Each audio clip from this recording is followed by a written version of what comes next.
ছাত্র জনতার তুমুল আন্দোলনের মুখে ভারতে পালিয়ে যাওয়া বাংলাদেশের সাবেক প্রধানমন্ত্রী শেখ হাসিনার নয়াদিল্লিতে অবস্থান করা নিয়ে মুখ খুলেছেন দেশটির পররাষ্ট্রমন্ত্রী এস জয়শঙ্কর।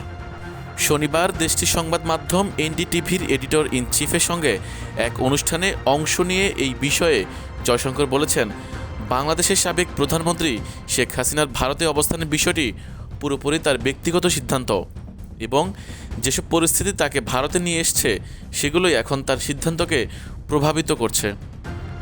গত বছরের আগস্টে বাংলাদেশের ছাত্র জনতার গণঅভ্যুত্থানের মধ্যে দিয়ে শেখ হাসিনার 15 বছরের শাসনের অবসান ঘটে। ওই সময় ব্যাপক সহিংসতায় শত শত মানুষের প্রাণহানি ও হাজার হাজার মানুষ আহত হন। পরিস্থিতি নিয়ন্ত্রণের বাইরে চলে যাওয়ায় সাবেক এই প্রধানমন্ত্রী ভারতে পালিয়ে যেতে বাধ্য হন।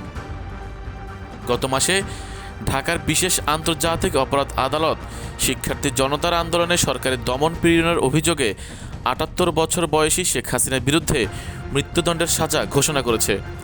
তার অনুপস্থিতিতেই আদালত এই রায় ঘোষণা করেছে।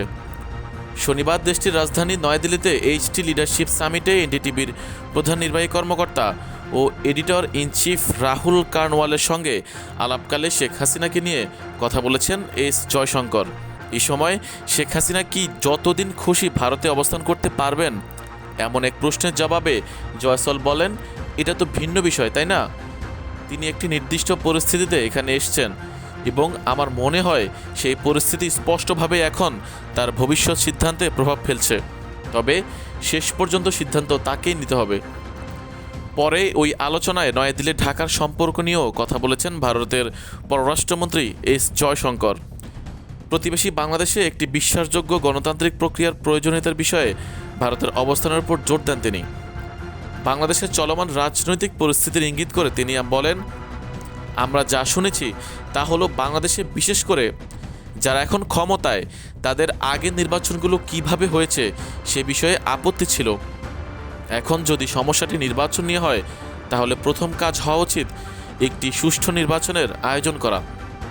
ভারত বাংলাদেশের ভবিষ্যৎ দ্বিপাক্ষিক সম্পর্ক নিয়ে আশাবাদ ব্যক্ত করে জয়শঙ্কর বলেন, ভারত তার প্রতিবেশীর জন্য গণতান্ত্রিক পথই কামনা করে। তিনি বলেন, আমাদের দৃষ্টিতে আমরা বাংলাদেশের মঙ্গলই চাই। একটি গণতান্ত্রিক দেশ হিসেবে আমরা দেখতে চাই বাংলাদেশের জনগণের ইচ্ছা যেন গণতান্ত্রিক প্রক্রিয়ার মাধ্যমে নির্ধারিত হয়।